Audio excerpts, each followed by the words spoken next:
YP math classes में मैं यशपाल सिंह आपका स्वागत करता हूं। देखिए, आज हम पढ़ रहे हैं आपकी कक्षा 10 की प्रश्नावली नंबर 3 का उदाहरण नंबर 1 से देखेंगे। कल की कक्षा में हमने इस प्रश्नावली के नाम से संबंध के बारे में चर्चा की थी। एग्जाम्पल नंबर 1 देखिए। जो विद्यार्थी मेरे चैनल पर पहली बार आए वो चैनल को सब्सक्राइब जरूर करें तथा वीडियो को लाइक करें और अपने अन्य मित्रों के साथ शेयर जरूर किया करें। देखिए, एग्जाम्पल 1 में कहा है कि ग्राफ द्वारा जांच कीजिए कि समीकरण युग्म, ये दो समीकरण युग्म हैं वो संगत हैं। यदि ऐसा है तो उन्हें ग्राफ द्वारा हल भी ज्ञात कीजिए। हमें ग्राफ के माध्यम से बताना है कि ये समीकरण युग्म संगत हैं या नहीं है। यदि संगत हैं तो उनका हल भी ज्ञात करना है। तो देखिए, पहला समीकरण क्या है हमारा, x प्लस 3y बराबर 6। जैसा कि मैंने आपको कल बताया था कि टेबल बनाएंगे, एक समीकरण को ग्राफ पर प्रदर्शित करेंगे, प्रत्येक समीकरण को क्या करेंगे, ग्राफ पर प्रदर्शित करेंगे। तो इसकी एक टेबल बनाएंगे। टेबल कैसे बनेगी, ये देखो, x बराबर 6, ये 3y प्लस का है, उधर जाएगा तो क्या हो जाएगा, माइनस का। एक चर को बिल्कुल अलग करना है, बिल्कुल अलग करना, दिख रहा ना आपको।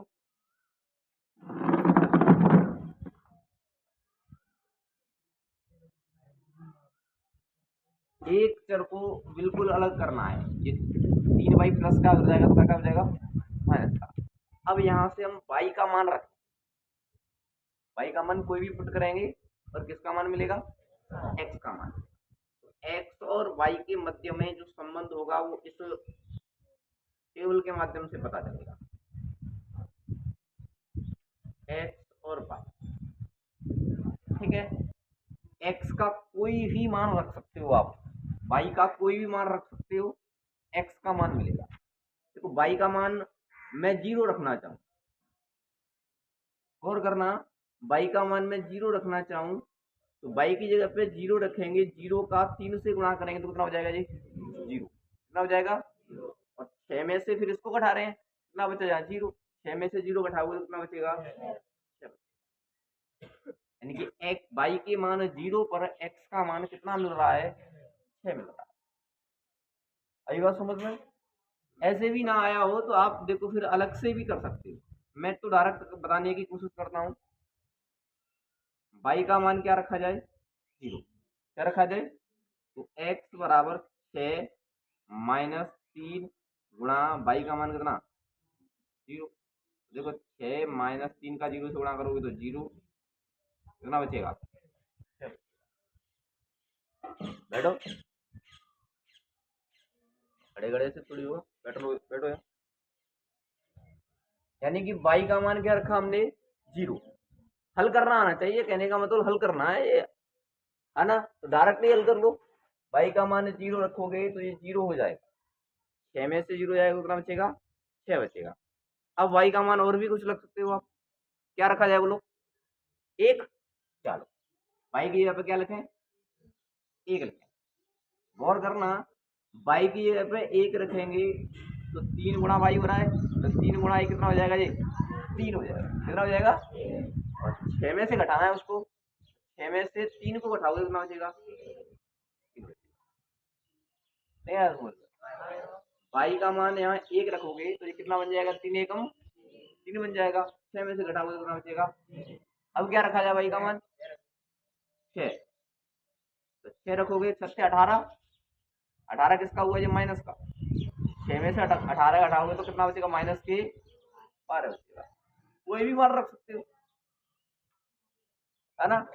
हाँ, इसके लिए परेशान नहीं होना है, आप कोई भी पूर्णांक लिख सकते हो, लेकिन शर्त तो ये है कि वो आपको ग्राफ पर दर्शाना पड़ेगा। हाँ, अच्छा 2 लिख लें, चलो 2 लिख लें। 2 लिखेंगे तो ये कितना बन जाएगा बोलो, 3 दूना 6 बन जाएगा, कितना बन जाएगा, और 6 को 6 में से घटाओगे कितना बचेगा, लिखने को तो तुम 1 करोड़ लिखो वो भी चलेगा, शर्त क्या है, ग्राफ पर दर्शाना पड़ेगा। तो आप छोटा ही मान रखें तो ज्यादा बेहतर। है ना, तो छोटे मान को ग्राफ पर दर्शाने में दिक्कत नहीं आती है। ठीक, क्योंकि अभी यार ग्राफ बनाओगे तो फिर दिक्कत आएगी, है ना। अभी यार मैं फिर और बताऊंगा। ये बताओ पहले, ये समझ में आया नहीं आया? ये समझ में आया बस? अच्छा नहीं आया? नहीं आया, बहुत अच्छा, कोई दिक्कत नहीं, पूछा करो। तुम तो कई लोग पूछ पूछ नहीं पाते हैं, तो गड़बड़ हो जाती है ना। मेरे को भी नहीं पूछ पा रहे तो तुम किसी को नहीं पूछ पाओगे, क्योंकि मैं सभी का जवाब देता हूँ। y का मान यहाँ तक तो ये तो समझ में आ रहा है, ये कैसे हुआ? ये 3y प्लस का हो जाएगा तो इसका हो जाएगा माइनस का। y का मान रखेंगे इसमें और किसका मान मिलेगा? x का मान मिलेगा। एक विद्यार्थी बोला y का मान 0 रखो, हमने 0 रखा। 3 गुणा 0 कितना बन जाएगा जी? 0। कितना बन जाएगा? 6 में से 0 को घटाएंगे, कितना बचेगा? तो x का मान कितना आ जाएगा? फिर बोला आपने कि y का मान 1 रखो, 1 कितना बन जाएगा? 1। 3 एकम 3, 6 में से 3 घटाओगे कितना बचेगा? 3 बचेगा, है ना। फिर बोला y का मान 2 रखो, तो 2 रखेंगे तो कितना बन जाएगा जी? अरे 3 दूना 6 बन जाएगा, 6 में से 6 घटाओगे कितना बचेगा? 0। आई बात समझ में? अगला देखो, दूसरा समीकरण क्या है हमारा? 2x माइनस के 3y बराबर, दूसरा समीकरण है। दूसरा समीकरण उठा के लेके आए इधर। अब इसको देखेंगे, देखो पक्षांतर करके किसी एक चर को बिल्कुल अलग करना है, तो देखो कैसे कर पाएंगे? 2x बराबर 12, ये 3y माइनस का है, उधर जाएगा तो किसका हो जाएगा? प्लस का हो जाएगा। 3y माइनस का है, उधर जाएगा तो किसका हो जाएगा? प्लस का हो जाएगा। x का 2 के साथ में क्या हो रहा है? गुणा। क्या हो रहा है? उधर जाएगा क्या हो जाएगा? भाग। तो x बराबर 12 प्लस 3y बटे, समझ लेना ढंग से, सभी प्रश्नों में यही प्रक्रिया चलने वाली है। ग्राफ से संबंध जितने भी प्रश्न होंगे उनमें सभी में यही प्रक्रिया चलने वाली है। ये 3y माइनस का हो जाएगा तो किसका हो गया? प्लस का हो गया। यहाँ देख पा रहे हैं हम x अभी बिल्कुल अलग नहीं हुआ है, x के साथ में 2 का गुणा हो रहा है, तो उधर जाएगा क्या हो जाएगा? अब देखो फिर जहाँ y का मान रखेंगे और किसका मान मिलेगा? x का। टेबल फिर बना लो।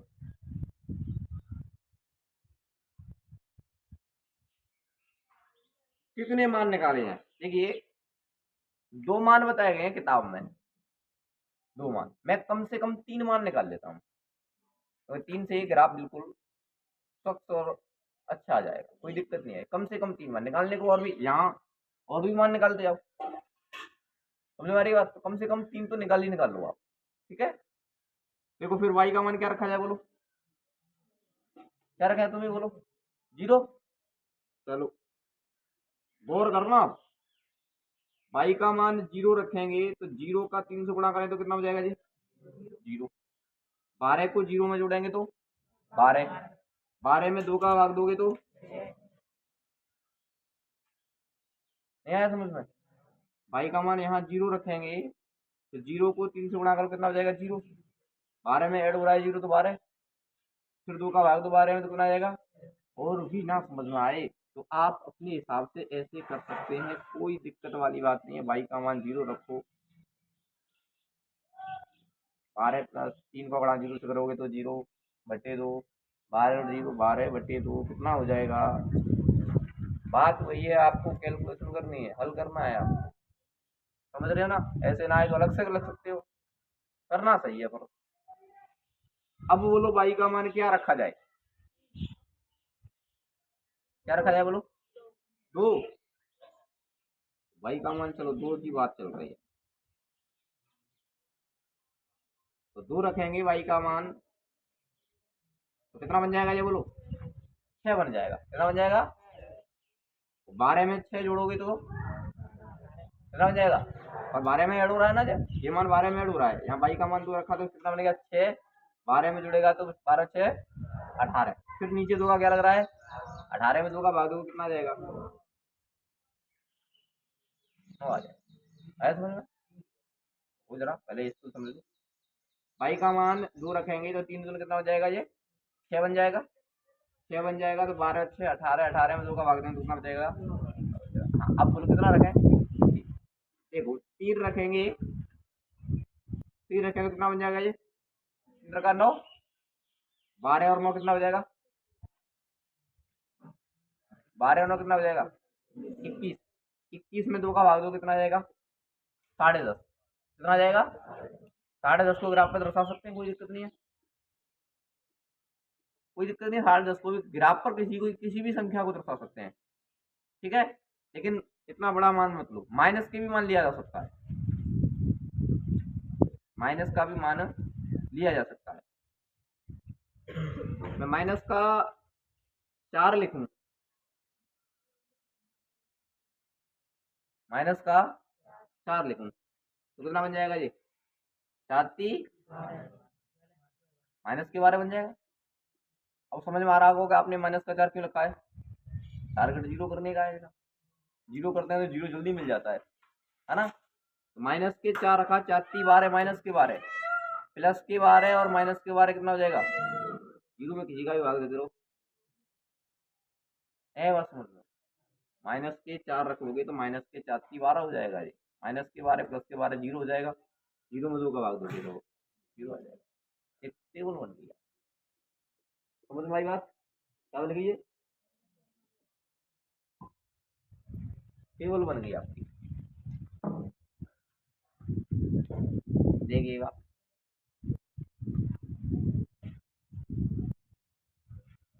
अब वो बनाएंगे ग्राफ, ग्राफ बनाना थोड़ा बहुत तो आता ही होगा आपसे, 8वीं क्लास में और 9वीं क्लास में पढ़ के आए होंगे, थोड़ा बहुत, ज्यादा नहीं तो, है ना, कोई दिक्कत नहीं है। देखो अब आपको ये देखना है ग्राफ कैसे बनाते हैं, ये इम्पोर्टेंट है, ध्यान रखना।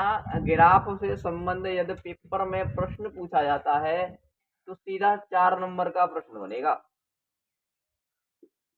पेपर में यदि ग्राफ से संबंध में कोई प्रश्न पूछा जाता है तो सीधा 4 नंबर का बनेगा, ठीक है।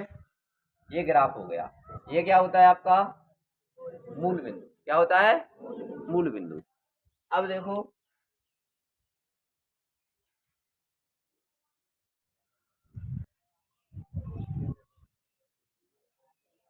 आते नहीं,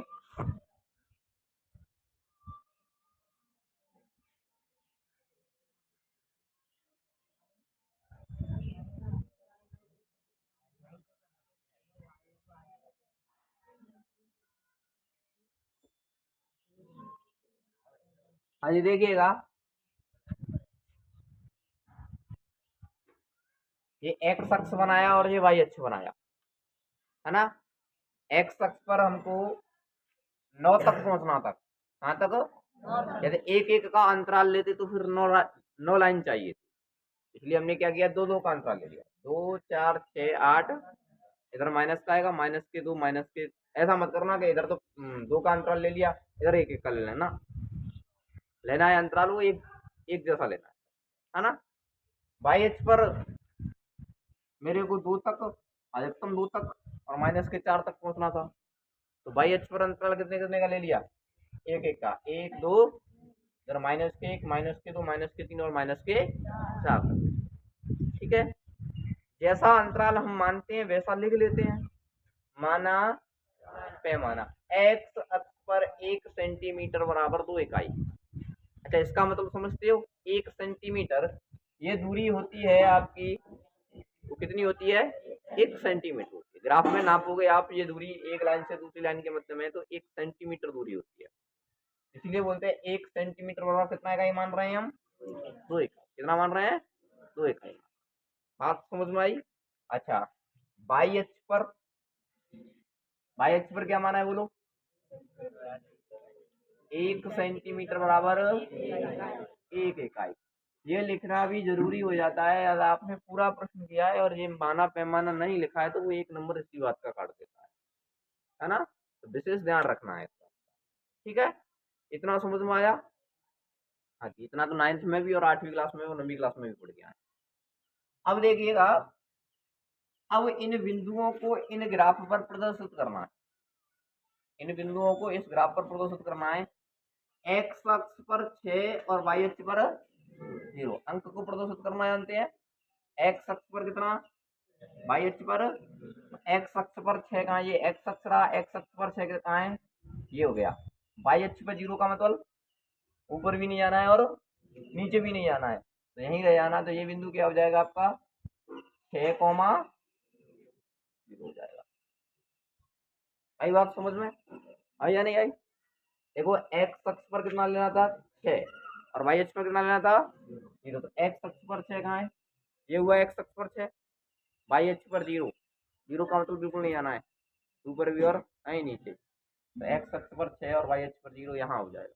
ठीक है, अगला बिंदु एक्स अक्ष पर कितना है, वाई अक्ष पर कितना है। तो एक्स अक्ष पर 3 ढूंढो, तो 3 कहाँ होगा 2 और 4 के जस्ट बीच में। 3 कहाँ होगा 2 और 4 के। अच्छा मैं आपको जानकारी के लिए बता दूं कि ग्राफ में छोटी छोटी 10 लाइनें होती हैं। कितनी लाइनें होती हैं? 10 होती हैं, और जो 5वीं होती है वो थोड़ी बड़ी होती है ना, बाकी अन्य से बड़ी होती है, वही क्या मानी जाएगी बीच की लाइन। तो 2 और 4 के बीच में हो जाएगा 3। कितना हो जाएगा 3 हो जाएगा, बीच वाली लाइन होगी। तो एक्स अक्ष पर 3 हो गया और वाई अक्ष पर 1। तो एक्स अक्ष पर 3 ये हो गया, वाई अक्ष पर 1। यहाँ से यूँ जाएंगे, यहाँ से यूँ जाएंगे, तो ये मिल जाएगा 3,1। आ रहा ना समझ में? ये मिल जाएगा 3,1। एक्स अक्ष पर 0 और वाई अक्ष पर 2। तो एक्स अक्ष पर 0 कहाँ है? ये होता है 0, एक्स अक्ष पर 0। और वाई अक्ष पर कितना लेना है? वाई अक्ष कहाँ है 2। एक्स अक्ष पर 0, वाई अक्ष पर 0, अरे बात समझ में? इन बिंदुओं को मिलाएंगे, इन बिंदुओं को मिलाएंगे ना, तो एक सीधी रेखा प्राप्त होगी। थोड़ा सा उग रहा है मेरे से टेढ़ा सा, है ना। आप ग्राफ पर बनाओगे तो एकदम सीधी रेखा प्राप्त होगी। ध्यान रखना, रैखिक समीकरण की हमेशा और हमेशा सीधी रेखा प्राप्त होती है। यदि रेखा में थोड़ा सा ऐसे झुकाव हो रहा है तो आप कहीं ना कहीं गलती कर रहे हैं। रेखा में झुकाव हो रहा है तो गलती कर रहे हैं। बिल्कुल सीधी रेखा नहीं चाहिए। ऐसे ये सीधी रेखा आ रही है, ऐसे सीधी रेखा आ रही है तो सही है। अच्छा, अब कोई विद्यार्थी कहे कि नहीं मैं तो और मान लेना चाहता था, आपने लिखा था y का मान 0, 1, 2, नहीं मुझे को ये नहीं चाहिए, मेरे को तो मान और लेने हैं। पेपर में कैसे सपना आएगा कि मेरे को यही मान लेने हैं? आपके दिमाग में ये विचार आओगे, आपने तो ले लिए यहाँ, ठीक है, लेकिन पेपर में हमारे दिमाग में ये क्या सपना थोड़ी आएगा कि यही मान लेने हैं? नहीं लेने हैं, बिल्कुल नहीं आना चाहिए, है ना। कोई भी मान लो, अब घर जाके कोशिश करना, कोई भी मान लो, सभी मान इसी रेखा के ऊपर आ जाएंगे, ये बात तय है। कोई भी मान लो और भी जो भी मान लोगे वो सभी मान इस रेखा के ऊपर आ जाएंगे, ये बात निश्चित है। समझ में आ रही है? अच्छा, ये बात है नहीं, बार बार कैसे बंद हो रहा है ये?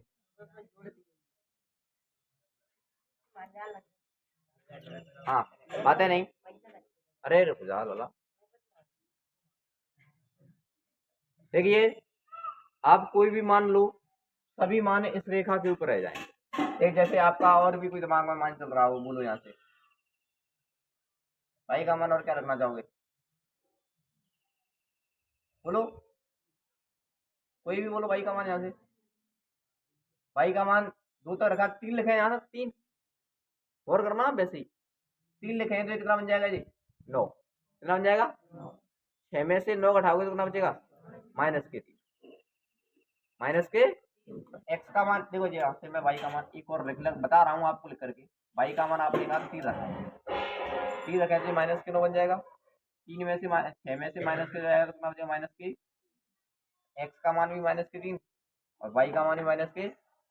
देखना एक्स का मान -3 कहाँ होगा, यहाँ होगा कि नहीं होगा भाई? 2 और 4 के बीच में होगा -3 और वाई का मान 3 लो, ये हुआ यहाँ। यहाँ से हो जाएंगे, यहाँ से हो जाएंगे तो यहाँ बन जाएगा क्या 3 -3, मैंने बोला ना कोई भी मान लो, ऐसे ही करके सभी मान इसी रेखा के ऊपर आ जाएंगे। तो आपको कम से कम 3 मान लिख सकते कोई, है ना। 2 भी लिखोगे तब भी चल जाएगा, 3 लिखोगे तो और ज्यादा अच्छा रहेगा। ठीक है, आ गया ना समझ में। अब इस रेखा को, इस मान को रेखा पर प्रदर्शित, वहां प्रदर्शित करो। x का मान 6 और y का मान, x का मान 6 और y का मान 0 दे रहा बिंदु। ठीक है, पहले से बना हुआ है। x का मान 9 और y का मान 2। x का मान 9 कहाँ होगा, 8 और 10 के बीच में कितना होगा, 9। और y का मान कितना होगा, 2 जीरा 9 जीरा। यहाँ से जाएंगे यूं और यहाँ से आएंगे यूं, तो ये मिल जाएगा 9,2 मिल जाएगा। ठीक, x का मान 0 और y का मान -4। x का मान 0 ये रहा, y का मान -4 ये रहा। x का मान 0 यही होगा, y का मान -4 यहाँ हो जाएगा। 0, -4। इसको क्या कर देंगे हम, फिर मिलाएंगे। निश्चित तौर पर एक सीधी रेखा प्राप्त होगी। कैसी रेखा प्राप्त होगी, सीधी रेखा। अरे ना बात समझ में। आप और भी कोई मान लिखो, कोई भी मान लिखो, यहाँ सभी मान इस रेखा के ऊपर आ जाए। और बड़े मान लिखोगे तो रेखा आगे बढ़ जाएगी, लेकिन होगी रेखा यही। ठीक है, अच्छा, कल भी बताया था मैंने, जहां पर दोनों रेखाएं एक दूसरे को काटती हैं वही इन दोनों समीकरणों का क्या होता है, हल होता है। तो ये दोनों रेखाएं कहाँ काट रही हैं बोलो, 6,0 पर। कहाँ काट रही है, 6, यही क्या हुआ इसका हल। तो 6,0 यानी x का मान कितना है, 6। x का मान कितना आया और y का मान कितना है, 0। तो x बराबर 6 और y बराबर 0, इन दो समीकरणों का क्या हो गया, ये हल हो। बात तो समझ में आई। ऐसे करके ग्राफ बनाते हैं। ठीक है, लिख सकते हो।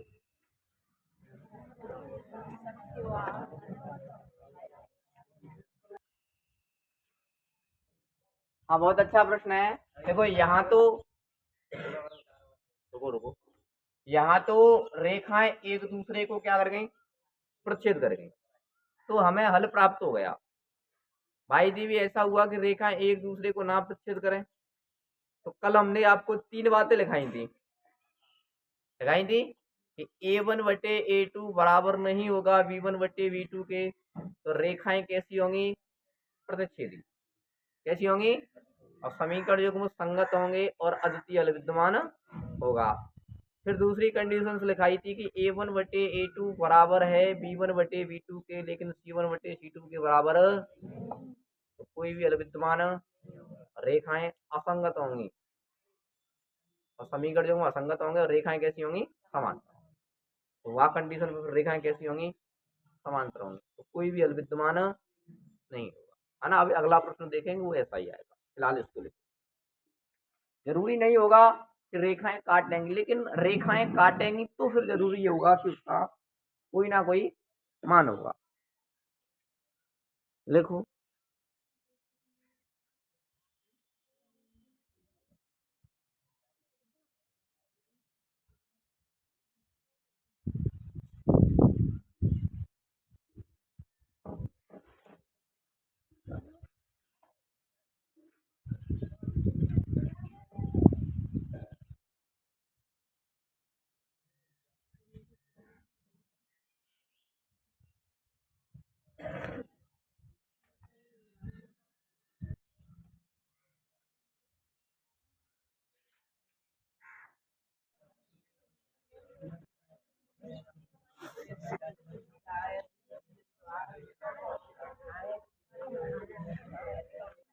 हाँ जी, देखिए एग्जाम्पल नंबर 2, बातें नहीं करेंगे। एग्जाम्पल नंबर 2 में क्या कहा गया है कि ग्राफ द्वारा जांच कीजिए कि निम्न समीकरण युग्मों का हल नहीं है या अद्वितीय हल है अथवा अपरिमित रूप से अनेक हल है। आपको ग्राफ के द्वारा ये जांच करना है कि इन दो समीकरण के कितने हल। समझ में आ रहा ना, ग्राफ बना के बताना है कि इनके कितने हल। देखिए, अभी यार मैंने बताया आपको ग्राफ कैसे बनाते हैं। ठीक है, ग्राफ बनाएंगे। समीकरण 1 लेंगे 5x माइनस के 8y प्लस 1 बराबर 0। तो देखो 5x बराबर 8y माइनस का है, उधर जाएगा तो किसका हो जाएगा, 1 प्लस का है, उधर जाएगा तो किसका हो जाएगा, माइनस। आ रहा ना समझ में? 8y माइनस का है, उधर जाएगा तो प्लस का हो जाएगा, 1 प्लस का उधर जाएगा तो क्या हो जाएगा, माइनस का। x का 5 के साथ में क्या हो रहा है, उधर जाएगा क्या हो जाएगा, भाग हो जाएगा। x का 5 के साथ में गुणा उधर जाके। अब देखो y के मान रखेंगे और किसका मान मिलेगा, x का मान।